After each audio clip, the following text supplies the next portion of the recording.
Hello and welcome to BYJU'S IAS. Let's get started and look into the first article. The first article says human rights at risk in police station, says the Chief Justice of India. No one can truly know a nation until one has been inside the jail. A nation should not be judged by how it treats its highest citizen but its lowest ones, says Nelson Mandela. Independent India must choose whether we will have a people's police or a ruler appointed police, or in other words, whether the people should rule or whether the party should rule. The constitution has laid down that the people should rule, so the police must also be the people's police, says the Khosla Commission. But unfortunately, that is not happening in the Indian police system, says the Chief Justice of India. According to the Chief Justice of India, N.V. Ramana, he says that police stations pose the highest threat to the human rights and dignity, which are sacrosanct, but unfortunately, these are being violated by the police forces in India, says the Chief Justice of India. Why is this important? Because this can be used as the fodder when it comes to the mains answer writing, when it comes to the police reforms that have to be initiated. When we look into laws in India, we have the 7th schedule. What is it? It has the union list, state list, as well as the concurrent list. In the 7th schedule, we have the police and the public order, which are state subjects under the constitution. So the primary responsibility of prevention, detection, registration, investigation, prosecution of different types of crimes that happen in a state falls under the state government. It is the state government which should be able to pass the legislations that deal with the control of the police in the state. Yes, the state governments have come up with laws. They have come up with regulations. They have also come up with a hierarchical setup where they have a vigilant eyes about the conduct of the police. But in spite of this hierarchy, in spite of the hierarchy that is present in the system, where there are supervisors that are watching the police officers, there continues to be torture of the human beings in the form of third degree treatment to extract the information. This is what is called as torture. So there is excessive torture that is happening in the Indian police stations, says the Supreme Court. The Supreme Court back in the year 2005, in one of the landmark judgment of Munshi Singh Gautam and others versus the state of Madhya Pradesh, clearly raised questions about the conduct of police officers in the police stations. What has it said? It has said that there is rule of law, there is procedure established by law, then there is administration of the criminal justice system that is also prevalent as well.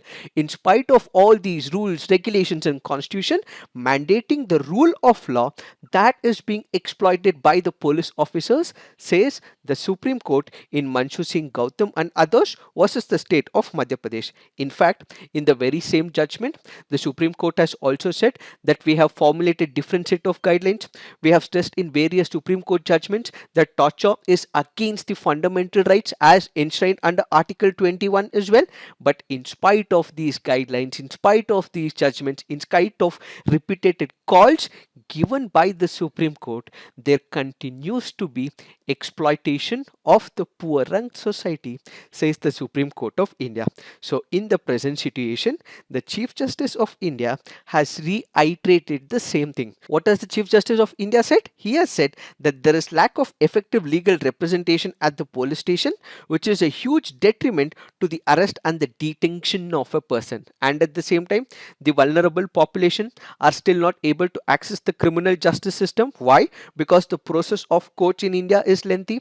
It is an expensive process. They may have to spend more as well. And as a result, the vulnerable section, the poor section, the outside class of the section, these are the ones who are being exploited. So the toughest job today for the judiciary is to make the criminal justice system inclusive, says the Chief Justice of India. As of now, the vulnerable communities may be suffering, the vulnerable, the poor sections may be suffering, they might be exploited by the police officers. Unfortunately, this might not be happening in majority of the cases, but there is a question of torture that is still prevalent in the Indian justice system, which unfortunately is a violation of human rights. In spite of this, there continues to be the supportive system, and this has to be removed, this has to be eliminated, this has to be neutralized in the Indian system, says the Chief Justice of India.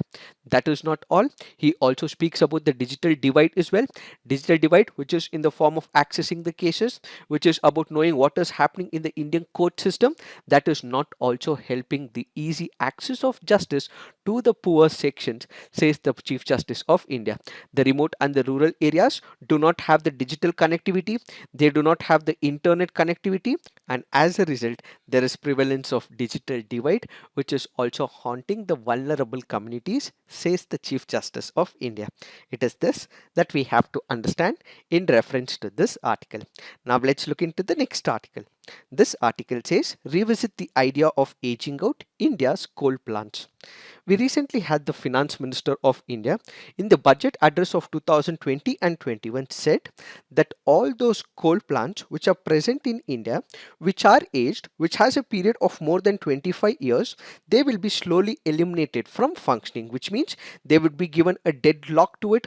They would not be functioning, primarily because they have two motives to it. One is to minimize the impact of these coal plants.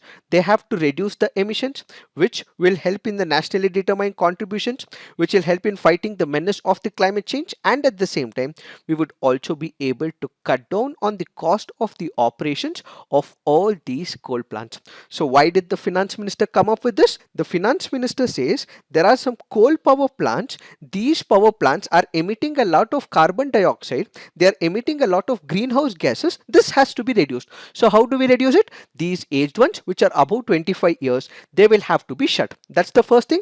And apart from that, what they also say is that the cost of operating this coal power plant is excessive in nature. If we have to come up with a new power plant, the operation efficiency will be comparatively more. When you compare the new ones with the older ones, the cost of operations of the coal power plants might also be high as well. To reduce the cost and to reduce the emissions of the green gases, what we require is that these age-old coal power plants will have to be shut, says the finance minister. Now let us try and understand what are the advantages of this move, but there are also challenges, says this article. What are the advantages of this initiative? Let's say, for example, coal power plants are one of the chief air polluters. So what happens? According to few statistics, it has clearly said that because of these coal power plants, annually there are about 83,000 deaths that are happening in India because of these coal power plants, and at the same time the burning of coal is also responsible for 44% of the energy related carbon dioxide emissions.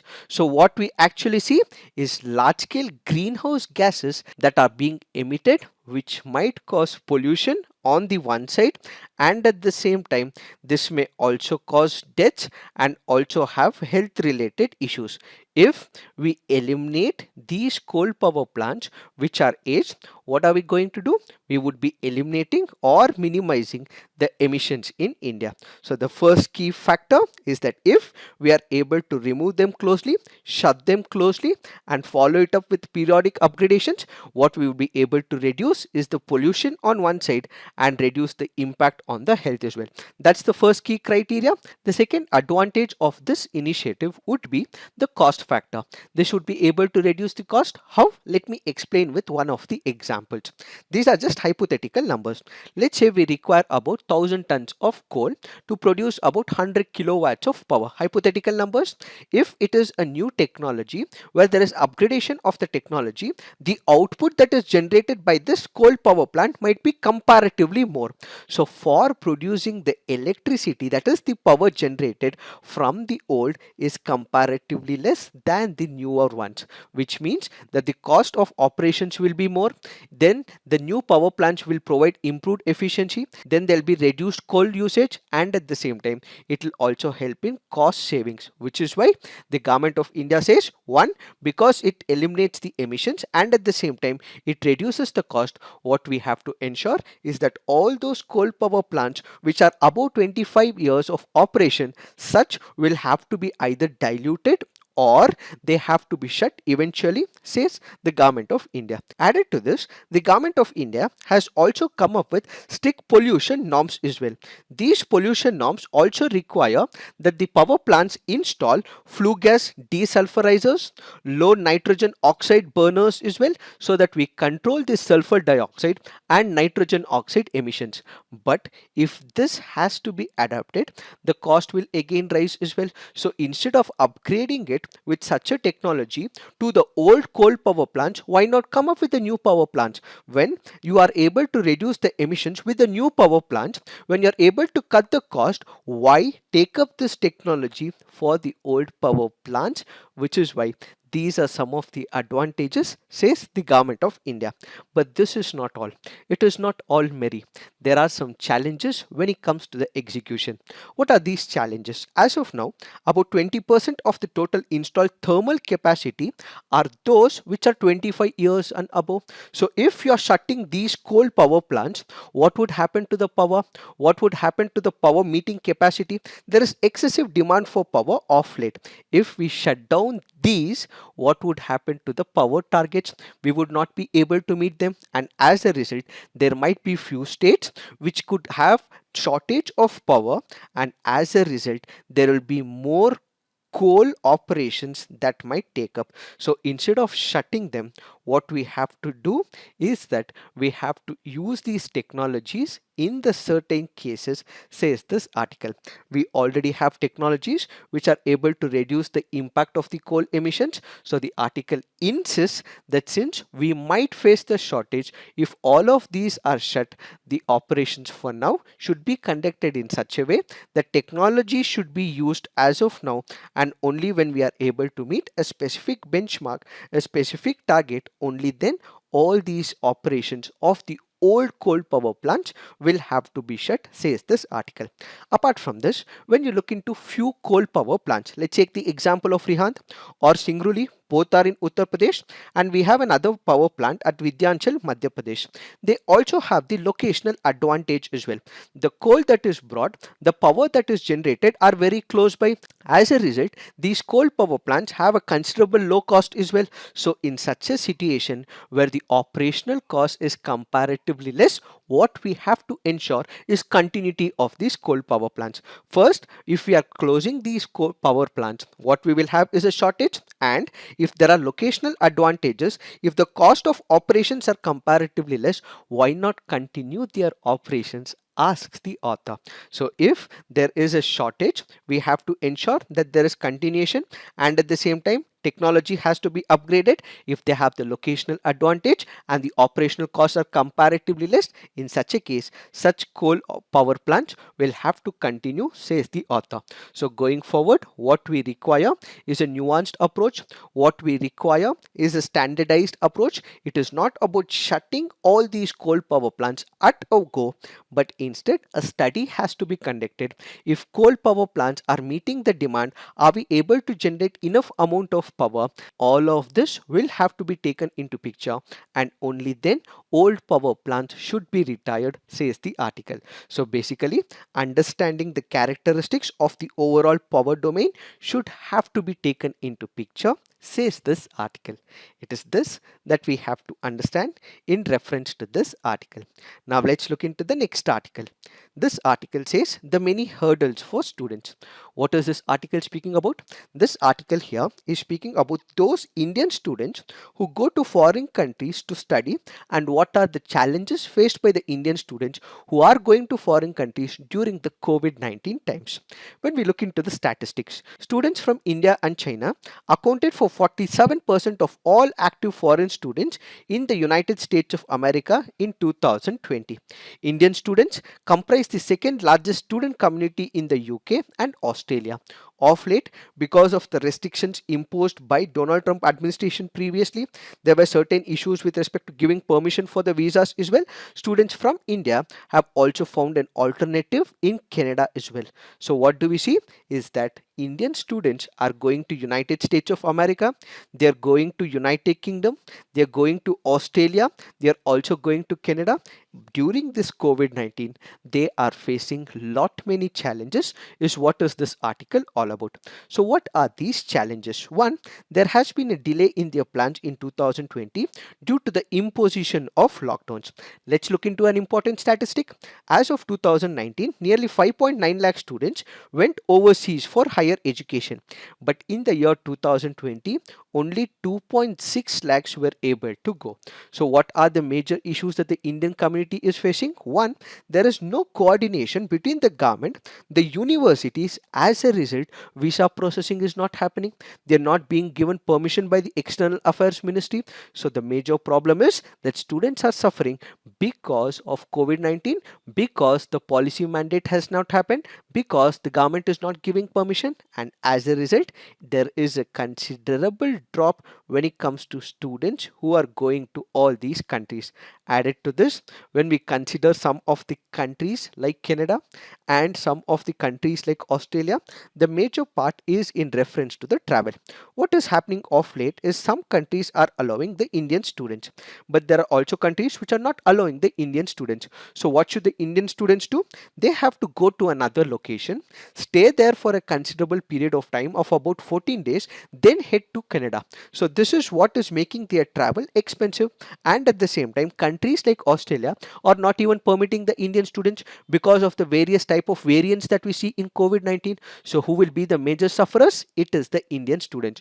On one side, the cost of their travel is comparatively increased because they have to go to another country and then go to Canada, and at the same time if they have to go to Australia, their chances are comparatively reduced because the Australian government is not allowing them.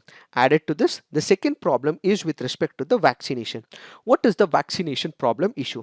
In India, we have three vaccines that we have given permission to. One is the Covishield, the other is the Covaxin, and the third is the Sputnik. But these are not allowed by countries like United States of America, Canada, so on and so forth. They have not given permission to Covaxin, they have not given permission to Sputnik as well, and when it comes to Covishield as well, there are many countries which are not approving this vaccine as well. So who would be the major sufferers? It is the Indian students. These Indian students ideally should have got those vaccines which are being permitted by United States of America. Since India has given permission to these vaccines, these are not accepted in those countries, so they have to get revaccinated as well. And when it comes to Covishield, it has a 12-week gap as well, so that has become a major problem. Students are not able to travel. Even the ones who have come down are again not able to travel. So the second major challenge during the COVID-19 crisis is the vaccination. The third is the jobs. What is happening? Because of the COVID-19, markets are terribly gone wrong. The markets have shut as well. Many of the jobs are also shut as well. There are not enough job opportunities, and there are few countries who are also prioritizing their own people, their own citizens at the cost of Indians. So the major sufferers are the Indian community, where they are not able to get the jobs in the foreign market. In order to overcome these issues, the article here goes on to say that officials and universities will have to work jointly. They have to coordinate and come up with a mechanism to address all these issues, says this article.